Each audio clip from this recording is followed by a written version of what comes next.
News ಅವರಿಗೆ ಸ್ವಾಗತ. ನಮ್ಮ ಜೊತೆಗೆ ಸಹಕಾರ ಸಚಿವ ಎಚ್ ಮಾದೇವ ಪ್ರಸಾದ್ ಕೂಡ ಈ ಚರ್ಚೆಯಲ್ಲಿ ಭಾಗಿಯಾಗ್ತಾರೆ. ಮಾದೇವ ಪ್ರಸಾದ್, ನಿಮ್ಮನ್ನು ನೇರವಾಗಿ ನಾನು ಪ್ರಶ್ನೆ ಕೇಳ್ತೀನಿ.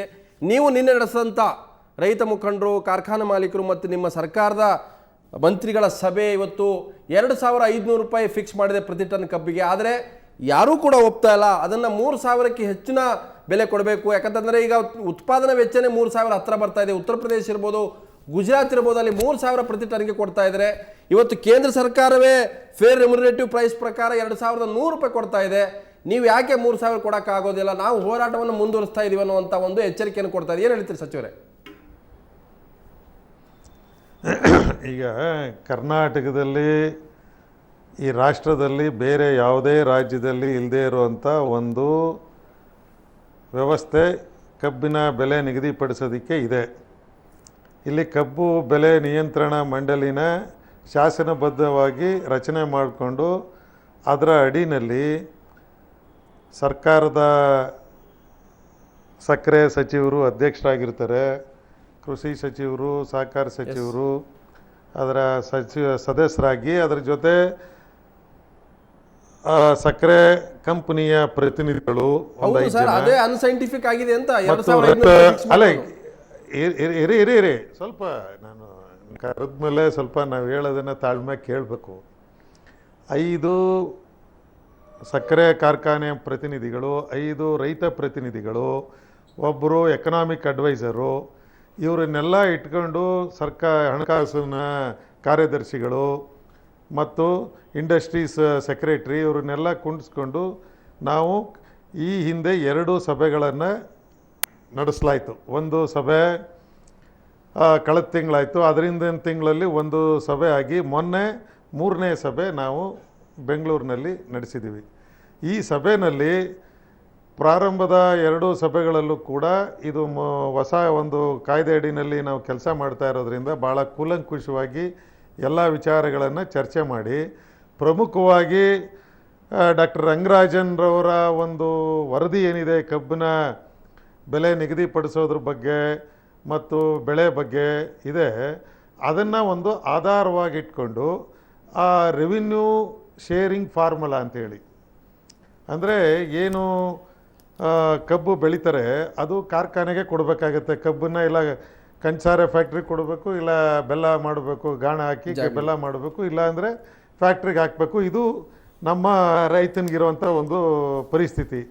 ಇಂಥ ಸಂದರ್ಭದಲ್ಲಿ ಈ ಫ್ಯಾಕ್ಟ್ರಿ ಇವತ್ತು ಸಕ್ಕರೆ ಬೆಲೆ ಏನಿದೆ ಅದನ್ನು ಮತ್ತು FRP ಏನು ನಿಗದಿಪಡಿಸಿದೆ ಮತ್ತು CACP ಯಾವುದು ಕೇಂದ್ರ ಸರ್ಕಾರದ ಕೃಷಿ ವೆಚ್ಚ ಮತ್ತು ಬೆಲೆ ನಿರ್ಧಾರ ಆಯೋಗ ಏನು ರೈತನಿಗೆ 1 ಕ್ವಿಂಟಾಲ್ ಕಬ್ಬು ಬೆಳೆಯೋದಕ್ಕೆ ಖರ್ಚಾಗುತ್ತೆ ಅಂತ ಹೇಳಿದ್ದಾರೆ ಈ ಸಾಲಿನಲ್ಲಿ, ಅದನ್ನೆಲ್ಲ ಒಂದು ಆಧಾರವಾಗಿ ಇಟ್ಕೊಂಡು ಒಂದು 9.5 ಇಳುವರಿ ಒಂದು ಟನ್ ಕಬ್ಬಿಗೆ ಏನು ಇದೆ ಅದನ್ನು ರಿಕವರಿ ಆಧಾರನ ಇಟ್ಕೊಂಡು ಸೌತಲ್ಲಿ ಒಂದು ಬೆಲೆ ನಿಗದಿಪಡಿಸೋದು, ಮತ್ತು ಉತ್ತರ ಭಾಗದಲ್ಲಿ ಸುಮಾರು 45 ಕಾರ್ಖಾನೆಗಳು ಆ ಭಾಗದಲ್ಲಿವೆ, ಈ ಕಡೆ 12 ಕಾರ್ಖಾನೆಗಳಿವೆ.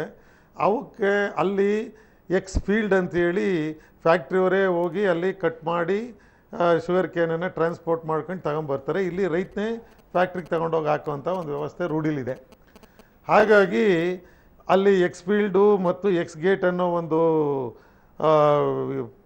ವಿಚಾರ ಇರೋದರಿಂದ ಇದಕ್ಕೆ ಒಂದೇ ರೀತಿಯ ರೇಷಿಯೋ ಮೇಲೆ ನಾವು ರೇಟನ್ನು ಫಿಕ್ಸ್ ಮಾಡೋದಕ್ಕೆ ಸಾಧ್ಯ ಆಗೋದಿಲ್ಲ ಅಂಥೇಳಿ ಆವ್ರೇಜು 9.5 ಸೌತಲ್ಲಿ 11. ಅಲ್ಲ, ನನಗೆ ಬೇಡ ಸಚಿವರೇ, ಡಿಟೇಲ್ ಆಗಿದೆ ನನಗಿರ್ತಕ್ಕಂಥದ್ದು. ನೀವು ಇಷ್ಟೆಲ್ಲ ಪ್ರಹಸನ, ಇಷ್ಟೆಲ್ಲ ಎಕ್ಸರ್ಸೈಸ್ ಆದಮೇಲೂ ಕೂಡ ತಾವು ಫಿಕ್ಸ್ ಮಾಡಿದ್ದನ್ನು ಒಪ್ತಾ ಇಲ್ಲ. 2,500 ಒಪ್ತಾ ಇಲ್ಲ. ಕಾರ್ಖಾನೆ ಮಾಲೀಕರು ಒತ್ತಡಕ್ಕೀಡಾಗಿದ್ರಿ. ಆ ಕಮಿಟಿಯಲ್ಲಿ ರೈತರ ಕಡೆಯವರು ಬರೀ ಸಲಹೆಗಳನ್ನು ಕೊಡಬಹುದೇ ಹೊರತು ಅದೇ ತೀರ್ಮಾನ ಆಗ್ತಾ ಇಲ್ಲ ಅನ್ನುವಂಥ ಆರೋಪ ಇದೆ.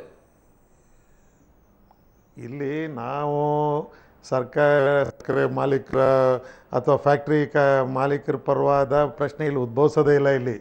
ಇಲ್ಲಿ ಸರ್ಕಾರ ಸಕ್ಕರೆ ಕಾರ್ಖಾನೆಗಳು ಕಾರ್ಯಾರಂಭ ಮಾಡಬೇಕು, ರೈತನಿಗೂ ನ್ಯಾಯಯುತವಾದ ಒಂದು ಬೆಲೆ ಸಿಗಬೇಕು.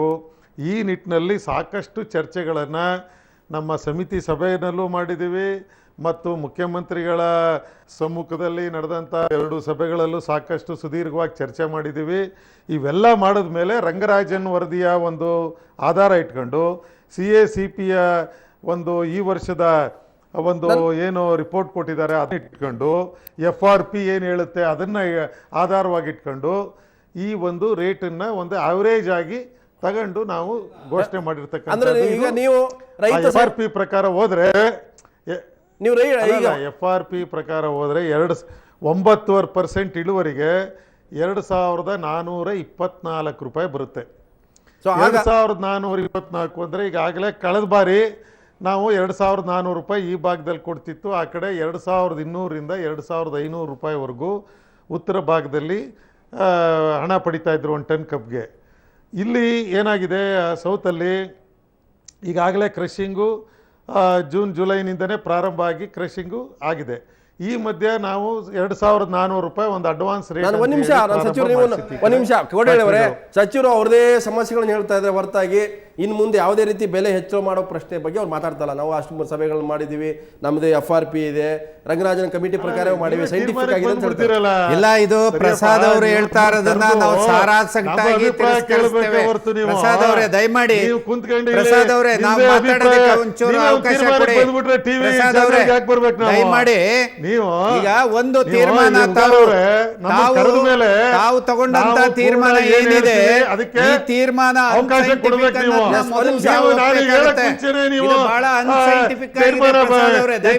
ತಯಾರಿಲ್ಲ ಅಂತ ಹೇಳ್ಬಿಟ್ರೆ ಹೆಂಗೆ ಇದು? ಹಾಗಾದ್ರೆ ನೀವು ಈಗ ರೇಟ್ ಹೆಚ್ಚಿಗೆ ಮಾಡಲ್ವಾ? ಈಗ ಅವ್ರು ಕೇಳ್ತಾ ಇರ್ತಕ್ಕಂಥ ರೇಟ್ 3000 ರೂಪಾಯಿ ಪರ್ ಟನ್ಗೆ ಕೊಡ್ತೀರಾ? ಸ್ವಲ್ಪ ನೋಡಿ, ಇದು ನಿಮ್ ಧೋರಣೆ ಸರಿ ಇಲ್ಲ. ಇದು ಟಿವಿಗೆ ನಮ್ಮನ್ನು ಕರೆದ ಮೇಲೆ ನಾವು ನಾನು ಸರ್ಕಾರದ ಒಬ್ಬ ಪ್ರತಿನಿಧಿಯಾಗಿ ನಿಮ್ ಮುಂದೆ ಕುಂತಿದ್ದೀನಿ. ಹೌದು, ನಾನು ಏನ್ ಹೇಳ್ತೀನಿ ಅನ್ನೋದನ್ನ ಪೂರ್ಣವಾಗಿ ಹೇಳ್ಬೇಕು. ಯಾಕಂದ್ರೆ ಮೆಸೇಜ್ ನಿಮ್ಮ ಟಿವಿ ನೋಡೋಕೆ ರೈತ ಮುಖಂಡರು ಕೂತಿದ್ದಾರೆ, ಅವ್ರದೇ ಆದಂತ ಅವರು ಕೂಡ ನೇರವಾಗಿ ಹೇಳ್ತಿದ್ದಾರೆ, ನಮ್ಗೆ ಇದು ಒಪ್ಪಿಲ್ಲ, ನಾವು ಸರ್ಕಾರ ಪೂರ್ಣವಾದ ಅವಕಾಶ ಕೊಡಬೇಕು. ಅವಕಾಶ ಕೊಡದೇನೆ ನಮ್ಮ ಮಂತ್ರಿಗಳೇ ದಯಮಾಡಿ, ಸಚಿವರು ಹೇಳ್ತಾ ಇದ್ದಾರೆ ನಾವು ಇದೆಲ್ಲ ಎಕ್ಸರ್ಸೈಸ್ ಮಾಡಿದ ಮೇಲೆ ಒಪ್ಪಿದ ಮೇಲೆ ರಂಗರಾಜನ್ ಕಮಿಟಿ ಪ್ರಕಾರವೇ 2500 ರೂಪಾಯಿ ನಾವು ಫಿಕ್ಸ್ ಮಾಡಿವಿ. ಆದ್ರೆ FRP ಪ್ರಕಾರ 2450 ರೂಪಾಯಿ ಆಗುತ್ತೆ, ನಾವು ಹೆಚ್ಚಿಗೆ ಕೊಟ್ಟಿವಿ ಅಂತ ಹೇಳ್ತಾರೆ. ಇಲ್ಲಿ ದಯಮಾಡಿ ನಮ್ಮ ಮಂತ್ರಿಗಳಿದ್ದಾರೆ, ಇಲ್ಲಿ ಮಾನದಂಡ ಸರಿಯಿಲ್ಲ. ನಾವು ಒಪ್ಪಬೇಕಾದ್ರೂ ಕೇಂದ್ರ ಸರ್ಕಾರದ CACP ರೆಕಮೆಂಡ್ ಮಾಡಿದಂಥದ್ದಿರ್ಬೋದು, ಅಥವಾ FRP ಹೇಳ್ತಕ್ಕಂಥ ಕೇಂದ್ರ ಸರ್ಕಾರದ ಅಳತೆಗೋಲೇನಿದೆ ಅದನ್ನು ಫಾಲೋಅಪ್ ಮಾಡಬೇಕು. ಅದರ ಆಧಾರದಲ್ಲಿ ರಿಕವರಿ ಬೇಸ್ ನಾವು ತೀರ್ಮಾನಕ್ಕೆ ಬರಬೇಕು. ಇಲ್ಲಿ ರಿಕವರಿ ಆಧಾರದ ಮೇಲೆ ಬಂದಿಲ್ಲ. ಹಾಗಾಗಿ ರಂಗರಾಜನ್ ವರದಿ ಅಂತ ಏನು ಹೇಳ್ತಾ ಇದ್ದಾರೆ, ಇದು ರೆವಿನ್ಯೂ ಶೇರ್ ಫಾರ್ಮುಲಾ. ಇದು ಏನು ಲಾಭ ಬರ್ತದೆ, ಲಾಭದಲ್ಲಿ ಹಂಚಿಕೆ. ಯಾವ ಕಾರ್ಖಾನೆಯವ್ರು ನಮಗೆ ಲಾಭ ಬಂದಿದೆ ಅಂತ ಹೇಳ್ತಾರೆ, ಆ ಕಾರಣಕ್ಕೆ ನಾವು ಒಪ್ಪೋದಕ್ಕೆ ಸಾಧ್ಯ ಇಲ್ಲ. ನಾವು ಕೇಂದ್ರ ಸರ್ಕಾರದ ಏನು ಧೋರಣೆ ಇದೆ ಅದಕ್ಕೆ ಬೆಂಬಲವಾಗಿ ನೀವು SAPಯನ್ನು ಡಿಕ್ಲೇರ್ ಮಾಡಬೇಕು. SAPಯನ್ನು ಡಿಕ್ಲೇರ್ ಮಾಡಿದರೆ ರೈತರಿಗೆ ನ್ಯಾಯ ಸಿಕ್ಕತ್ತೆ ಹೊರತು ಇಲ್ಲದೆ ಇದ್ದರೆ ನ್ಯಾಯ ಸಿಕ್ಕೋದಿಲ್ಲ ಅನ್ನೋದನ್ನು ನಾವು ಮಂತ್ರಿಗಳ ಸಮ್ಮುಖದಲ್ಲೂ ನಮ್ಮ ವಿಚಾರ ನಾವು ಮಂಡನೆ ಮಾಡಿದ್ದೀವಿ. ಇವರು ಘೋಷಣೆ ಮಾಡಿದಂಥ ತೀರ್ಮಾನನೂ ಕೂಡ ನಾವು ನಮ್ಮ ಹೇಳಿಕೆಯನ್ನು ದಾಖಲೆ ಮಾಡಬೇಕು, ನಮಗೆ ಸಂಪೂರ್ಣ ಒಪ್ಪಿಗೆ ಇಲ್ಲ ಅನ್ನೋದನ್ನು ಕೂಡ ಅವರ ಸಮ್ಮುಖದಲ್ಲೇ ನಾವು ದಾಖಲೆ ಮಾಡಿದ್ವಿ. ರಾಜೀವ್ ಅವರೇ, ನಿಮ್ಮನ್ನು ಕೇಳ್ತೀನಿ, ಸಚಿವರು ಕೂಡ ಹೇಳ್ತಾ ಇದ್ದಾರೆ ಇದು ಒಂದು ರೀತಿ ಸೈಂಟಿಫಿಕ್ ಆಗಿ ರಂಗರಾಜನ್ ಕಮಿಟಿ ಪ್ರಕಾರ ಫಿಕ್ಸ್ ಮಾಡಿದ್ದು, ಮತ್ತೆ ರೈತ ಪ್ರತಿನಿಧಿಗಳಿದ್ರು, ಸಚಿವರು ಕೂಡ ಇದ್ರು, ಕಾರ್ಖಾನೆ ಪ್ರತಿನಿಧಿಗಳು ಕೂಡ ಇದ್ರು, ಆ ಕಮಿಟಿ ಹೇಳಿದ ಪ್ರಕಾರವೇ ನಾವು ಫಿಕ್ಸ್ ಮಾಡಿದ್ದೀವಿ, ಇದರಲ್ಲಿ ಯಾವುದೇ ರೀತಿಯ ಮಾಲೀಕರ ಹಿತಾಸಕ್ತಿಗೆ ಈಡಾಗುವಂಥ ಪ್ರಶ್ನೆ ಇಲ್ಲ ಅಂತ ಸ್ಪಷ್ಟನೆ ಕೊಟ್ಟಿದ್ದಾರೆ ಸ್ಪಷ್ಟವಾಗಿ. ಸನ್ಮಾನ್ಯ ಸಚಿವರ ಗಮನಕ್ಕೆ ನಾನು ಒಂದು ವಿಷಯವನ್ನ ತರಲಿಕ್ಕೆ ಇಷ್ಟಪಡ್ತೇನೆ.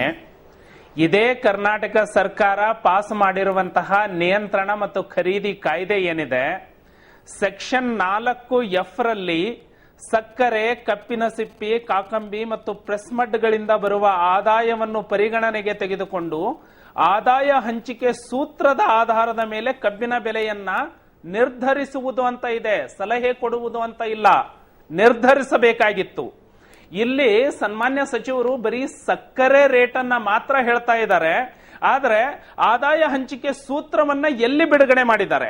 1 ಟನ್ ಶುಗರ್ ಕೇನ್ ಅನ್ನ ಕ್ರಶ್ ಮಾಡಿದ್ರೆ ಅದರಿಂದ ಎಷ್ಟು ಕೆಜಿ ಕಬ್ಬಿನ ಸಿಪ್ಪೆ ಬರುತ್ತೆ, ಅದರ ಆದಾಯ ಎಷ್ಟು, ಕಾಕಂಬಿ ಅದರ ಆದಾಯ ಎಷ್ಟು, ಪ್ರೆಸ್ ಮೆಡ್ ಅದರ ಆದಾಯ ಎಷ್ಟು. ಅದರಲ್ಲಿ ಸನ್ಮಾನ್ಯ ಸಚಿವರೇ ಹೇಳ್ತಾ ಇದ್ದಾರೆ ರಂಗರಾಜನ್ ಸಮಿತಿಯ ಪ್ರಕಾರ ನಾವು ಇದು ಮಾಡ್ತಾ ಇದ್ದೀವಿ ಅಂತ. ಹಾಗಿದ್ರೆ ಬಗ್ಯಾಸ್, ಸ್ಪಿರಿಟ್, ಮೊಲಾಸಿಸ್, ಎಥನಾಲ್ ಕೋ ಜನರೇಷನ್ ನಲ್ಲಿ ರಂಗರಾಜನ್ ಸಮಿತಿಯ ವರದಿಯ ಪ್ರಕಾರ ನಮಗೆ 70% ಶೇರ್ ಬರಬೇಕಾಗಿದೆ. 70% ಶೇರ್ ಕೊಡುವಂತಹ ಟೇಬಲ್ ಅನ್ನೇ ತಯಾರು ಮಾಡಿಲ್ಲ ಈ ಸರ್ಕಾರ. ಎಸ್, ನಾನು ಸಚಿವರನ್ನ ಕೇಳ್ತೀನಿ. ರ್ಯಾಂಡಮ್ ಆಗಿ ಹೇಳ್ತಾ ಇದೆ. ಇಲ್ಲಿ ಉತ್ತರ ಕರ್ನಾಟಕಕ್ಕೆ ನಾವು ಒಂದು ನಿಮಿಷ ನಾನು ರಾಜು ಅವರೇ ಸರ್. ಸಚಿವರೇ ಈಗ ಶಾಸಕರಂತ ರಾಜು ಹೇಳ್ತಾ ಇದ್ದಾರೆ ಇಲ್ಲಿ ರಂಗರಾಜನ್ ಕಮಿಟಿಯ ಪ್ರಕಾರವೇ ಸಕ್ಕರೆಯ ಕಂಪನಿಗಳು ಅರಿಯುವಂತ ಏನು ಕಬ್ಬಿದೆ ಅದ್ರ ಆಗುವಂತ ಉಪ ಉತ್ಪನ್ನಗಳಿವೆ, ಕೋ ಜನರೇಷನ್, ಎಥನಾಲ್ ಇರ್ಬೋದು, ಕಾಕಂಬಿ ಇರ್ಬೋದು, ಇದರ ಆದಾಯದ ಶೇರನ್ನು ಕೂಡ ರೈತರಿಗೆ ಹೋಗ್ತಾ ಇಲ್ಲ. ಆ ಆದಾಯದ ಸೂತ್ರ ಎಲ್ಲಿದೆ, ಸರ್ಕಾರ ಹತ್ರ ಅದನ್ನು ಓಪನ್ ಮಾಡುತ್ತಾ ಅನ್ನುವಂಥ ಪ್ರಶ್ನೆ ಕೇಳ್ತಾ ಇದ್ದಾರೆ. ಈಗ ಅವರು ರಾಜೀವ್ ಅವರು ಕೂಡ ಒಂದು ಸಭೆಯಲ್ಲಿ ಬಂದು ಅವರ ವಿಚಾರನ ಪ್ರಸ್ತಾಪ ಮಾಡಿ ಅವರು ಸದಸ್ಯರಲ್ಲದೆ ಇದ್ದಿದ್ದರಿಂದ ಅವರು ಅವತ್ತು ಹೆಚ್ಚು ನಮ್ಮ ಸಭೆಯಲ್ಲಿ ಪಾಲ್ಗೊಳ್ಳೋಕೆ ಅವಕಾಶ ಇರಲಿಲ್ಲ. ಬಂದು ಅವರ ಅಭಿಪ್ರಾಯನ ಅವತ್ತು ಸಭೆಯಲ್ಲಿ ತಿಳಿಸಿ ಹೋಗಿದ್ದಾರೆ. ಮತ್ತು ನಮ್ಮ ಚಂದ್ರಶೇಖರ್ ಅವರು ಕಳೆದ ಎಲ್ಲ ಸಭೆಯಲ್ಲೂ ಸಕ್ರಿಯವಾಗಿ ಪಾಲ್ಗೊಂಡು ಅವರ ವಾದ ಏನು ಅವ್ರು ಹೇಳ್ತಿದ್ದಾರೆ ಆ ವಿಚಾರ ಎಲ್ಲ ಅವ್ರು ಪ್ರಸ್ತಾಪ ಮಾಡಿದ್ದಾರೆ. ಅದರಲ್ಲೇನು ನಾವು ಡಿಸ್ಪ್ಯೂಟ್ ಇಲ್ಲ. ಇದು ನಾವೇನು ರಂಗರಾಜನ್ ಫಾರ್ಮುಲಾ ರಿಪೋರ್ಟಿನ ಆಧಾರ ಅಂತ ಹೇಳ್ತಾ ಇದ್ದೀನಿ, ಅದು FRP ಪ್ರೈಸು ಫಿಕ್ಸ್ ಮಾಡಿರ್ತಕ್ಕಂಥದ್ದು 2013-14ಕ್ಕೆ 2100 ರೂಪಾಯಿ ಯಾವುದೋ ಕಬ್ಬಿನ ಬೆಲೆಗೆ.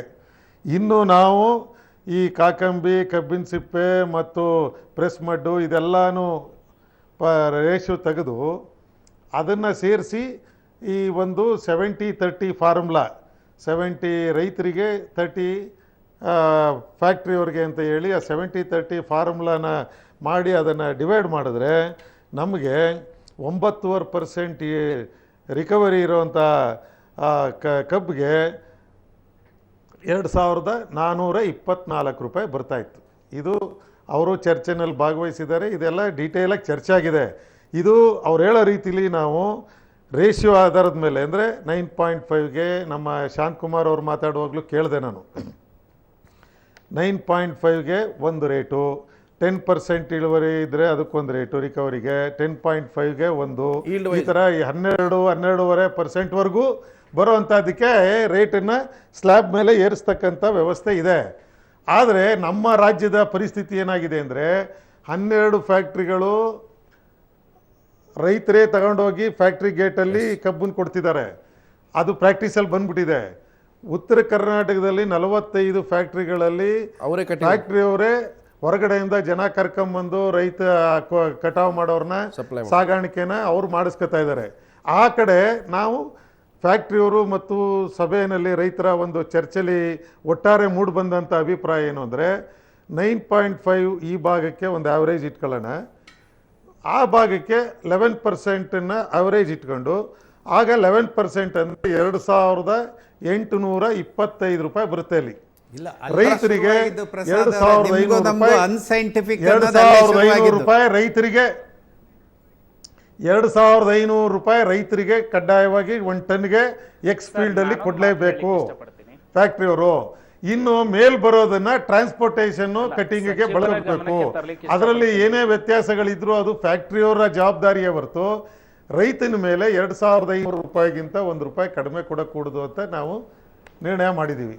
ಅಂದ್ರೆ ಈಗ ಕಟಿಂಗು ನಮ್ಮ ಆ ರೈತರ ಇವರು ನಮ್ಮ ಚಂದ್ರಶೇಖರ್ ಅವ್ರಿಗೆ ಗೊತ್ತಿದೆ 500 ರೂಪಾಯಿ ಕಡಿಮೆ ಕಟಿಂಗ್ ಅಂಡ್ ಟ್ರಾನ್ಸ್ಪೋರ್ಟೇಷನ್ಗೆ ಖರ್ಚು ಅದಕ್ಕಿಂತ ಕಡಿಮೆ ಅಂತೂ ಆಗಲ್ಲ. 500 ರೂಪಾಯಿ ಆಗುತ್ತೆ ಅಂದರೆ ಹೆಚ್ಚು ಕಡಿಮೆ X gate Rangarajan formula report ಪ್ರಕಾರ ಎಕ್ಸ್ ಗೇಟನ್ನು ಆಧಾರವಾಗಿ ಇಟ್ಕೊಂಡ್ರೆ ಆ ಕಡೆ 3000 ರೂಪಾಯಿ ರೇಟು ರೈತನಿಗೆ ಸಿಗ್ತಾ ಇದೆ. ಸಚಿವರು ಒಂದು ಸರಳವಾದ ಪ್ರಶ್ನೆ, ನೀವೇ ಮಾಡ್ಕೊಂಡಂತ ಆಕ್ಟ್ ಪ್ರಕಾರವೇ ಇವತ್ತು ಕಬ್ಬು ಸಾಗಣೆ ಮಾಡಿದ ದಿನದಿಂದ 14 ದಿನದ ಒಳಗಡೆ ಬಿಲ್ ಅನ್ನು ಕೊಡಬೇಕಾಗಿರ್ತಕ್ಕಂಥದ್ದು. ಇವತ್ತು 1400 ಕೋಟಿ ರೂಪಾಯಿಗೂ ಹೆಚ್ಚಿನ ಬಾಕಿ ಉಳಿದಿದೆ.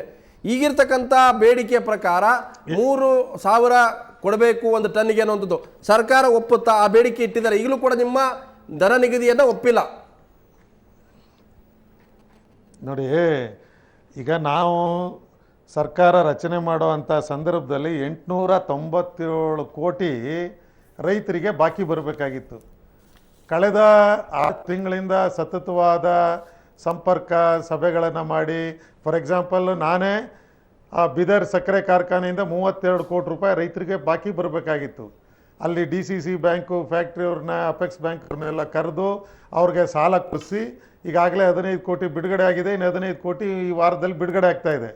ಅದೇ ರೀತಿ ಇವತ್ತು ಎಲ್ಲ ಫ್ಯಾಕ್ಟ್ರಿಗಳಿಂದ ಹಿಡಿದು ಇನ್ನು 32 ಕೋಟಿ ರೂಪಾಯಿ ಮಾತ್ರ ರೈತರಿಗೆ ಬಾಕಿ ಕೊಡಬೇಕಾಗಿರುವಂಥದ್ದು. ಇನ್ನೆಲ್ಲ ಈ 897 ಕೋಟಿನಲ್ಲಿ ಉಳಿದ ಎಲ್ಲ 865 ಕೋಟಿ ಈ 6 ತಿಂಗಳಲ್ಲಿ ನಾವು ರೈತರಿಗೆ ಪಾವತಿ ಮಾಡಿಸಿದ್ದೀವಿ. ಹಾಗಾದ್ರೆ 2500ಕ್ಕಿಂತ ಹೆಚ್ಚಿನ ಹಣವನ್ನು ಕೊಡೋದಿಲ್ಲ ಪ್ರತಿ ಟನ್ನಿಗೆ ನೀವು. ಈಗ ನಾವು ಅದಕ್ಕೆ ನಿನ್ನೆ ಮೀಟಿಂಗಲ್ಲಿ ಏನು ಒಂದು ಅಭಿಪ್ರಾಯ ಬಂದಿದೆ ಅಂದರೆ, ಈಗ ಸಕ್ಕರೆ ಬೆಲೆ 26ರಿಂದ 27 ರೂಪಾಯಿ ಇದೆ ಅಂತ ಹೇಳಿ ಅದು ಒಂದು ಸ್ಟ್ಯಾಟಿಸ್ಟಿಕ್ಸು ಇಂಡೆಕ್ಸ್ ಹೇಳ್ತಾ ಇದೆ. ಹಾಗಾಗಿ ಅವರು ಫ್ಯಾಕ್ಟ್ರಿಯವರು ನಾವು ಕಳೆದ ಬಾರಿ 30ರಿಂದ 32 ರೂಪಾಯಿ ರೇಟ್ ಇದ್ದಾಗ ನಾವು ಈ ರೇಟನ್ನು 2500, 2400 ಈ ಕಡೆ ಕೊಟ್ಟಿದ್ದೋ. ಈಗ ನಾವು ಸಕ್ಕರೆ ಬೆಲೆ ಕಡಿಮೆ ಆಗಿರೋದ್ರಿಂದ ನಮಗೆ ಆ ರೇಟನ್ನು ಬರ್ಸೋಕ್ಕಾಗಲ್ಲ ಅನ್ನೋದು ಅವ್ರ ವಾದ. ಯಾರ್ದು? ಫ್ಯಾಕ್ಟ್ರಿಯವ್ರದ್ದು. ಈ ರೀತಿ ನಾವು ಮಾಡೋದಾದ್ರೆ ಫ್ಯಾಕ್ಟ್ರಿಗಳು ನಡೆಸೋಕ್ಕಾಗಲ್ಲ, ನಾವು ಫ್ಯಾಕ್ಟ್ರಿ ಬಂದ್ ಮಾಡಬೇಕಾಗತ್ತೆ ಅನ್ನೋ ಒತ್ತಡನ ಅವ್ರು ಕೊಡ್ತಾ ಇದ್ದಾರೆ. ಅದಕ್ಕೆ ನಾವೇನು ಮಾಡಿದ್ದೀವಿ, ಈಗ ನಿಮಗೆ ಲಾಸೋ ಪ್ರಾಫಿಟೋ ನಮಗೆ ಗೊತ್ತಿಲ್ಲ, ರೈತರಿಗೆ ಕಳೆದ ಬಾರಿ ಕೊಟ್ಟಿದ್ದಕ್ಕಿಂತ 100 ರೂಪಾಯಿ ಜಾಸ್ತಿ ಬೆಲೆ ಕೊಡಬೇಕು, ಆ ರೀತಿಯಲ್ಲಿ ಒಂದು ತೀರ್ಮಾನ ಮಾಡಬೇಕು ಅಂತ ಹೇಳಿ ನಾವು ಈಗ 300 ಕೋಟಿ ರೂಪಾಯಿ ಪರ್ಚೇಸ್ ಟ್ಯಾಕ್ಸು, ವ್ಯಾಟು ಮತ್ತು ರೋಡ್ ಸೆಸ್ಸು, ಇದು ಹೆಚ್ಚು ಕಡಿಮೆ ನಮಗೆ 300 ಲಕ್ಷ ಟನ್ ಕಬ್ಬು ಸರಬರಾಜಾಗುತ್ತೆ. ಅಷ್ಟು ಕಬ್ಬಿಗೆ 300 ಕೋಟಿ ರೂಪಾಯಿ ನಮ್ಮ ಸರ್ಕಾರಕ್ಕೆ ಬರಬೇಕಾಗದ ಆದಾಯನ ಈ ಸಲ ನಾವು ಕೈ ಬಿಟ್ಟು, ಅದು ಪ್ರತಿ ಟನ್ಗೆ ಆವ್ರೇಜ್ 100 ರೂಪಾಯಿ ಬರುತ್ತೆ. ಆ 100 ರೂಪಾಯಿ ಫ್ಯಾಕ್ಟ್ರಿಯವ್ರಿಗೆ ನಾವು ರಿಯಾಯಿತಿ ಕೊಡೋದ್ರ ಮುಖಾಂತರ ಇನ್ ರಿಟರ್ನ್ ಅವರು 2400 ರೂಪಾಯಿ ಏನು FRP ಮತ್ತು ನಮ್ಮ ಈ ರಂಗರಾಜನ್ ಅದಕ್ಕೆ 100 ರೂಪಾಯಿ ಅವರು ರೈತರಿಗೆ ಸೇರಿಸಿ 2500 ರೂಪಾಯಿ ಕೊಡಬೇಕು. ರೈತರಿಗೆ ಯಾವುದೇ ರೀತಿಯಲ್ಲಿ ಕಡಿಮೆ ಆಗக்கூಡದು ಅನ್ನೋ ಕಾರಣಕ್ಕಾಗಿ 2500 ರೂಪಾಯಿ ನಾವು ಮಾಡಿರ್ತಕ್ಕಂಥದ್ದು. ಅದರಲ್ಲಿ 300 ಕೋಟಿ ರೂಪಾಯಿ ಇವತ್ತು ಸರ್ಕಾರ ಪ್ರಶ್ನೆ ನಿಮ್ಮ ಹತ್ರ ಇಲ್ಲ, ಸರ್ಕಾರದ ಮುಂದೆ ಪ್ರಸ್ತಾವ ಇಲ್ಲ. ಈಗ ಇಲ್ಲ ಅದಕ್ಕೂ ಹೇಳಿದ್ದೀವಿ ನಾವು. ಇನ್ನು 2 ತಿಂಗಳು ಕಳೆದ ನಂತರ ಸಕ್ಕರೆ ಬೆಲೆ ಮಾರುಕಟ್ಟೆನಲ್ಲಿ ಜಾಸ್ತಿ ಆದರೆ, ಅವಾಗ 30 ರೂಪಾಯಿಗಿಂತ ಮಾರುಕಟ್ಟೆ ಬೆಲೆ ಜಾಸ್ತಿ ಆದಂಥ ಸಂದರ್ಭದಲ್ಲಿ ಮತ್ತೆ ಸಭೆ ಸೇರಿ ನಾವು ಬೆಲೆ ಹೆಚ್ಚಿಸ್ತಕ್ಕಂಥ ಒಂದು ತೀರ್ಮಾನನ ಚರ್ಚೆ ಮಾಡೋಣ ಅಂತ ಹೇಳಿ ಮೀಟಿಂಗ್ ಅಲ್ಲಿ ಸಚಿವರು ಹೇಳ್ತಾ ಇದ್ದಾರೆ. ಕೂಡಲೇ ಚರ್ಚೆ ಕೊನೆಯಲ್ಲಿ ಈಗ 2500 ಫಿಕ್ಸ್ ಮಾಡಿವಿ. ಸಕ್ಕರೆ ರೇಟ್ ಹೆಚ್ಚಿಗಾದ್ರೆ ಮುಂದಿನ 2 ತಿಂಗಳ ನಂತರ ಮತ್ತೆ ಸಭೆ ಸೇರಿ ನಾವು ಚರ್ಚೆ ಮಾಡಬಹುದು. ಇದು ಆಗಿರ್ತಕ್ಕಂಥದ್ದೇ ಅನ್ಸೈಂಟಿಫಿಕ್, ಅವೈಜ್ಞಾನಿಕ ನೀತಿಯನ್ನು ಸರ್ಕಾರ ಎತ್ತಿಡಿದಿದೆ. ಮೊದಲನೇದಾಗಿ ಏನು ರೆವಿನ್ಯೂ ಶೇರ್ ಫಾರ್ಮುಲಾ ಅಂತಕ್ಕಂಥದ್ದನ್ನ ನಾವು ರೈತ ಸಂಘ ಯಾವುದೇ ಕಾರಣಕ್ಕೆ ಒಪ್ಪೋದಿಲ್ಲ. ಭಾರತ ಸರ್ಕಾರದ ಮಾನದಂಡ ಏನಿದೆ FRPಯ ಮೇಲೆ SAPಯನ್ನು ಕಾರ್ಖಾನೆಗಳನ್ನ 300 ಕೋಟಿ ರೂಪಾಯಿ ಅವರಿಗೆ ವಿನಾಯಿತಿ ಕೊಡ್ತಾ ಇದ್ವಿ ಟ್ಯಾಕ್ಸ್. ಇದೆಯಲ್ಲ, ಇದು ಸರ್ಕಾರದ ಬಕ್ಕಸಕ್ಕೆ ಆಗ್ತಕ್ಕಂಥ ನಷ್ಟ, ಇದನ್ನು ಆಗಬಾರ್ದು. ಮೊದಲನೇದಾಗಿ ಏನಾಗಬೇಕಾಗಿದೆ, ಈಗ ಹೌದು ಸಕ್ಕರೆ ರೇಟ್ ಇಳಿದಂಥ ಸಂದರ್ಭದಲ್ಲಿ ಅದಕ್ಕೆ ಸರಿಸಮಾನವಾಗಿ ಭಾರತ ಸರ್ಕಾರ ಏನು 10% ಸಕ್ಕರೆಗೆ ಏನು ಲೆವಿ ಏನಿತ್ತು ಆ ಲೆವಿಯನ್ನು ವಾಪಸ್ ತಕ್ಕೊಂಡಿರೋ ಕಾರಣಕ್ಕೆ ಇದೇನು ನಷ್ಟ ಆಗೋದಿಲ್ಲ. ಆ ಕಾರಣಕ್ಕೆ ಭಾರತ ಸರ್ಕಾರದಲ್ಲೇ ಈಗ ಉತ್ತರ ಪ್ರದೇಶದಲ್ಲಿ, ಹರಿಯಾಣದಲ್ಲಿ, ಪಂಜಾಬ್ನಲ್ಲಿ 9.5 ರಿಕವರಿಗೆ 3000 ರೂಪಾಯಿ ಕೊಡ್ತಾ ಇದ್ದಾರಲ್ಲ. ಹಾಗಾದ್ರೆ ಅದೆಲ್ಲ ಯಾಕೆ ಸಾಧ್ಯ ಆಗುತ್ತೆ? ಕಾರ್ಖಾನೆಗಳು ನಡೀತಾ ಅಲ್ವಾ? ಅಲ್ಲಿ ಸರ್ಕಾರ ಏನ್ ಮಾಡ್ತಾ ಇದೆ? ನನ್ನ ಶಾಸಕರಂತ ರಾಜು ನಿಮ್ಮನ್ನು ಕೇಳ್ತೀನಿ. ಕೊನೆಯದಾಗಿ ಸಚಿವರು ಹೇಳ್ತಾ ಇದ್ದಾರೆ ಕಾರ್ಖಾನೆಗಳು ನಷ್ಟಕ್ಕೆ ಬರ್ತವೆ, ಆ ಕಾರಣಕ್ಕಾಗಿಯೇ ಅವರು 300 ಕೋಟಿ ರೂಪಾಯಿನ ರಿಯಾಯಿತಿ ಕೊಡುವಂಥದ್ದು. ಸೊ ಹಾಗಾಗಿ ಈಗಿರ್ತಕ್ಕಂಥ ರೇಟ್ ವೈಜ್ಞಾನಿಕವಾಗಿದೆ. ಇದನ್ನು ಬೇಕಾದರೆ 2 ತಿಂಗಳ ನಂತರ ಸಕ್ಕರೆ ರೇಟ್ ಹೆಚ್ಚಿಗಾದರೆ ನಾವು ಮಾಡಬಹುದು ಅನ್ನುವಂಥ ಒಂದು ಪ್ರಸ್ತಾವವನ್ನು ಇಟ್ಟಿದ್ದಾರೆ. ಏನು ಹೇಳ್ತೀರಿ? ಸನ್ಮಾನ್ಯ ಸಚಿವರಿಗೆ ನಾನು ಒಂದು ಮಾತನ್ನ ಹೇಳಲಿಕ್ಕೆ ಇಷ್ಟಪಡ್ತೇನೆ. ಸನ್ಮಾನ್ಯ ಸಚಿವರಿಗೆ, ಮುಖ್ಯಮಂತ್ರಿಗಳಿಗೆ ತಪ್ಪು ಮಾಹಿತಿಯನ್ನ ಕೊಡ್ತಾ ಇದ್ದಾರೆ. ಇದರಲ್ಲಿ ಕಾರ್ಖಾನೆಯ ಮಾಲೀಕರು ವ್ಯವಸ್ಥಿತವಾಗಿ ಇಂಥ ಮಾಹಿತಿ ಅವರಿಗೆ ಬರೋ ರೀತಿ ನೋಡ್ತಾ ಇದ್ದಾರೆ. ಯಾವುದೇ ಸಕ್ಕರೆ ಕಾರ್ಖಾನೆಯವರಿಗೆ ಯಾವ ನಷ್ಟದ ಆಗುವಂತಹ ಯಾವುದೇ ಪ್ರಸಂಗ ಇಲ್ಲ. ಇಲ್ಲಿ ರೈತರ ನೂರಾರು ಕೋಟಿ ಹಣ ಲೂಟಿ ಆಗ್ತಾ ಇದೆ ಕಾರ್ಖಾನೆ ಮಾಲೀಕರಿಂದ. ಅದಕ್ಕಾಗಿ ವಸ್ತುನಿಷ್ಠವಾಗಿ ಮಾಹಿತಿಯನ್ನ ತಗೊಳ್ಬೇಕು. ಈ ಸದನದಲ್ಲಿ ನಾನು ಕೂಡ ವಸ್ತುನಿಷ್ಠ ಮಾಹಿತಿಯನ್ನ ಮಂಡಿಸ್ತೇನೆ. ಜೊತೆಗೆ ಇನ್ನೊಂದು ಮಾತನ್ನ ನಾನು ಸಚಿವರಿಗೆ ಮನವಿ ಮಾಡ್ತೇನೆ. ನಮ್ಮ ಟೈಲ್ ಎಂಡ್ ನಲ್ಲಿ ಇರುವಂತಹ ನೀರಾವರಿ ತೊಂದರೆ ಇರುವಂತಹ ರೈತರಿಗೆ ಕಾರ್ಖಾನೆಗಳು ತಕ್ಷಣ ಪ್ರಾರಂಭ ಆಗದೇ ಇದ್ರೆ ಬಹಳ ನಷ್ಟ ಅನುಭವಿಸ್ತಾರೆ. ಕಣ್ಣ ಎದುರು ಕಬ್ಬು ಒಣಗುವಂತಹ ಪರಿಸ್ಥಿತಿ ಬರುತ್ತೆ. ಅಂತಹ ರೈತರ ಪರಿಸ್ಥಿತಿಯನ್ನ, ಅವನ ಅಮಾಯಕತೆಯನ್ನ ದುರುಪಯೋಗ ತಗೊಳ್ತಾ ಇದ್ದಾರೆ ಕಾರ್ಖಾನೆಯವರು. ಅದಕ್ಕೆ ಸರ್ಕಾರ ತಕ್ಷಣ ಕಾರ್ಖಾನೆಗಳನ್ನ ಪ್ರಾರಂಭ ಆಗುವಂತೆ ನೋಡ್ಕೊಳ್ಬೇಕು. ಒಂದು, ವೈಜ್ಞಾನಿಕವಾಗಿ ರೈತರಿಗೆ, ಕಬ್ಬು ಬೆಳೆಗಾರರಿಗೆ ನ್ಯಾಯವಾಗಿ ಸಿಗುವಂತಹ ಬೆಲೆಯನ್ನ ಕೊಡಿಸುವಲ್ಲಿ ತನ್ನ ಬದ್ಧತೆಯನ್ನ ಸರ್ಕಾರ ತೋರಿಸಬೇಕಾಗಿದೆ. ಬದ್ಧತೆಗೆ ಸರ್ಕಾರ ಹೆಸರನ್ನ ಪಡಿಬೇಕಾಗಿದೆ ಅನ್ನುವಂತಹ ಮನವಿಯನ್ನು ಕೊನೆ ಪ್ರಶ್ನೆ ನಾನು ಸಚಿವರು ನಿಮ್ಮನ್ನು ಕೇಳ್ತೀನಿ. ಕಾರ್ಖಾನೆ ಲೇಟ್ ಆಗಿ ಸ್ಟಾರ್ಟ್ ಮಾಡುತ್ತೆ, ಅದನ್ನು ಬೇಗ ಸ್ಟಾರ್ಟ್ ಮಾಡಕ್ಕೆ ಏನು ಕ್ರಮ ಕೈಗೊಳ್ತೀರಿ? ಈಗಾಗಲೇ ಇವತ್ತಿನ ಒಂದು ಮಾಹಿತಿ ಪ್ರಕಾರ 21 ಕಾರ್ಖಾನೆಗಳು ಕಬ್ಬರಿಯೋದಕ್ಕೆ ಪ್ರಾರಂಭ ಮಾಡಿವೆ. ಇದು ಮುಂದಿನ 2-3 ದಿನಗಳಲ್ಲಿ ಇನ್ನೂ ಉಳಿದ ಕಾರ್ಖಾನೆಗಳು ಕೂಡ ಕಬ್ಬರಿಯೋದಕ್ಕೆ ಪ್ರಾರಂಭ ಮಾಡ್ತವೆ ಅನ್ನೋ ಒಂದು ನಿರೀಕ್ಷೆ ಇದೆ. ಮತ್ತು ನಾವು ಕೂಡ ಈಗ ರೈತರಲ್ಲಿ ಮತ್ತು ಕಾರ್ಖಾನೆ ಮಾಲೀಕರಿರ್ಬೋದು ಅಥವಾ ಅವರ ಮ್ಯಾನೇಜ್ಮೆಂಟ್ನವ್ರಿಗೆ ನೀವು ಯಾವುದೇ ರೀತಿಯಲ್ಲೂ ಕೂಡ ವಿಳಂಬ ಮಾಡದೆ ಸಕ್ಕರೆ ಅರಿಯೋದಕ್ಕೆ ಪ್ರಾರಂಭ ಮಾಡಬೇಕು. ರೈತರು ಕೂಡ ಇದು ಮೊದಲನೇ ಈಗ ಕರ್ನಾಟಕದಲ್ಲಿ ಈ ಒಂದು ಕಾಯ್ದೆ ತಂದು ಇದನ್ನು ಜಾರಿಗೊಳಿಸಿರೋದ್ರಿಂದ ಸಾಕಷ್ಟು ಅನೇಕ ವಿಚಾರಗಳು ಈ ಕಮಿಟಿಯಲ್ಲಿ ಚರ್ಚೆ ಆಗಿವೆ. ಇನ್ನು ಮುಂದಿನ ದಿನ, ಈ ವರ್ಷ ಇದು ಪ್ರಾರಂಭದ ಒಂದು ವರ್ಷ ಆಗಿರೋದ್ರಿಂದ ಮತ್ತು ಸಮಯ ಹೆಚ್ಚು ಇಲ್ಲದೆ ಇರೋದ್ರಿಂದ ಇವತ್ತಿನ ಈ ಒಂದು ಬೆಲೆಗೆ ರೈತರು ಸಹಕರಿಸಿ ಕಬ್ಬನ್ನು ಸರಬರಾಜು ಮಾಡಬೇಕು. ಮತ್ತು ಫ್ಯಾಕ್ಟ್ರಿಯವರು ಕೂಡ ಯಾವುದೇ ರೀತಿಯಲ್ಲಿ ವಿಳಂಬ ಮಾಡದೆ ಸಕ್ಕರೆ ಅರಿಯೋದಕ್ಕೆ ಪ್ರಾರಂಭ ಮಾಡಬೇಕು. ಮುಂದೆ ಈ ಸಮಿತಿಗೆ ಎಲ್ಲಾ ರೀತಿಯ ವಿಚಾರಗಳನ್ನು ಚರ್ಚೆ ಮಾಡ್ತಕ್ಕಂಥ ಅಧಿಕಾರ ಇದೆ. ಮುಂದಿನ ಸಭೆಗಳಲ್ಲಿ ಸುದೀರ್ಘವಾಗಿ ಚರ್ಚೆ ಮಾಡಿ ಅದಕ್ಕೆ ಪರಿಹಾರಗಳನ್ನು ಹಂತವಾಗಿ ವರ್ಷದಲ್ಲಿ 3-4 ಸಭೆ ಮಾಡುವಂಥ ಅವಕಾಶ ಇದೆ. ಆ ಸಂದರ್ಭದಲ್ಲಿ ಅವನ್ನ ಮಾಡೋಣ ಅಂತೇಳಿ ಈ ಇಂಪೋರ್ಟ್ ಡ್ಯೂಟಿನ ಸ್ವಲ್ಪ ಜಾಸ್ತಿ ಮಾಡಬೇಕು ಮತ್ತು ಶುಗರ್ ಎಕ್ಸ್ಪೋರ್ಟ್ ಆಗೋದಕ್ಕೆ ಹೆಚ್ಚು ಸಬ್ಸಿಡಿ ಕೊಡಬೇಕು ಅಂತ ಹೇಳಿ ಕೇಂದ್ರ ಸರ್ಕಾರನ, ಪ್ರಧಾನ ಮಂತ್ರಿಗಳನ್ನ ಒತ್ತಾಯ ಮಾಡೋದಕ್ಕೆ ಮುಖ್ಯಮಂತ್ರಿಗಳು ಒಂದು ನಿಯೋಗ ಹೋಗಿ ಒತ್ತಾಯ ಮಾಡೋಣ ಅಂತನೂ ಕೂಡ ಹೇಳಿದ್ದಾರೆ.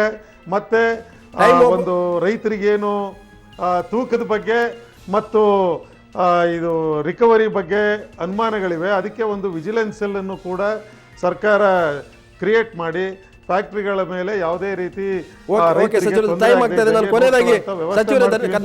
ಧನ್ಯವಾದಗಳು. ಈಗ ಕೋಡಿಹಳ್ಳಿ ರೈತರ ಪರವಾಗಿ ಈ ಒಂದು ಬೆಲೆಯನ್ನ ತಾವು ಒಪ್ಕೊಳ್ತೀರಾ ಮತ್ತೆ ಬೀದಿಗಿಳಿ? ಖಂಡಿತವಾಗಿ ಈ ಬೆಲೆ ರೈತರಿಗೆ ಭಾಳ ಅನ್ಯಾಯ ಆಗ್ತದೆ, ಇದು ಒಪ್ಪೋದಕ್ಕೆ ಸಾಧ್ಯ ಇಲ್ಲ. ಇದಕ್ಕೋಸ್ಕರ ಸರ್ಕಾರ ಮತ್ತೊಂದು ನಿರ್ಧಾರಗಳನ್ನು ಕೈಗೆ ತಗೋಬೇಕನ್ನ ಹೇಳಿ ಒತ್ತಾಯಕ್ಕೆ ಬೆಳಗಾವಿ ಅಧಿವೇಶನಕ್ಕೆ ನಾವು ಲಕ್ಷಾಂತರ ಜನ ರೈತರು ಬೆಳಗಾವಿ ಅಧಿವೇಶನ ಸಂದರ್ಭದಲ್ಲಿ ಸೇರ್ತೇವೆ. ಸರ್ಕಾರದ ನೀತಿಯನ್ನು ಒಪ್ಪೋದಕ್ಕೆ ಸಾಧ್ಯ ಇಲ್ಲ ಅಂತ ಹೇಳ್ತೇವೆ. ಇದನ್ನು ಮತ್ತೆ ಪರಾಮರ್ಶಿ ಒಂದು ಹೊಸ ದರವನ್ನು ಘೋಷಣೆ ಮಾಡಬೇಕಂತೇಳಿ ಒತ್ತಾಯ. ಕೋಡಿಹಳ್ಳಿ ಅವರೇ, ಸಚಿವರಾದಂಥ ಮಾದೇವ ಪ್ರಸಾದ್ ಆಗಿ ಶಾಸಕರಾದಂಥ ರಾಜೀವ್ ಅವರೇ, ತಾವು ಇಷ್ಟೊತ್ತು ತಮ್ಮ ಚರ್ಚೆಯಲ್ಲಿ ಭಾಗಿಯಾಗಿದ್ದೀರಿ, ತಮಗೆ ಧನ್ಯವಾದ. ಇದು ಇವತ್ತಿನ ನ್ಯೂಸ್ ಅವರ್ ನೇರ ದಿಟ್ಟ ಜನತರ ಸುದ್ದಿ. ನೋಡ್ತಾರೆ ಸುವರ್ಣ.